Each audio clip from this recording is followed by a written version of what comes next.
मो ना गौरवपति आजाद पूर्वतन जिला छात्र कांग्रेस सभापति। आज आम छात्र कांग्रेस सबू भाई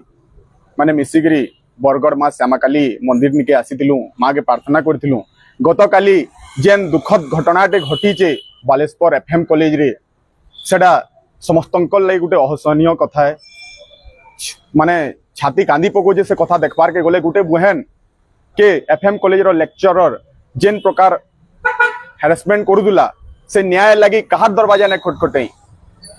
सबुआड़े ट्विटर रे ट्वीट करिचन न्यूज माध्यम रे जणैचन तार संगे संगे पुलिस नु कहिचन तार संगे संगे हेनुर एमपी जी अछन तांकू जणैचन कॉलेज कर्तृपक्ष के जणैचन समस्त को जनाला परे मध्य ताकू जेतेबेले न्याय न पाई पारी से हताश होई आत्महाहुति उद्यम करिचन जेनटा की बहुत निंदनीय कथा आज समाज लगी से न्याय न पाई पारी करी निजे आत्महाहुति करिचन निजर माने निजे जाली हे दीचन सेटा बहुत दुखदायक कथा है। सेतिल लगी से आज हॉस्पिटल रे एडमिट अछन तांकर आशु आरोग्य कामना करूचु माँ श्यामाकाली निके आसिकरी आमे माँ के प्रार्थना करथिलु जे माँ पनत कानी तार ढापी रखू और से बुहन जल्दी भल होन आउ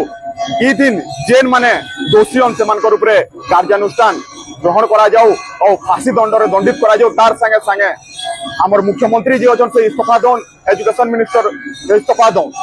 इटा आमे दाबी रखीचु और आगामी दिन के लड़ाई भयावह है।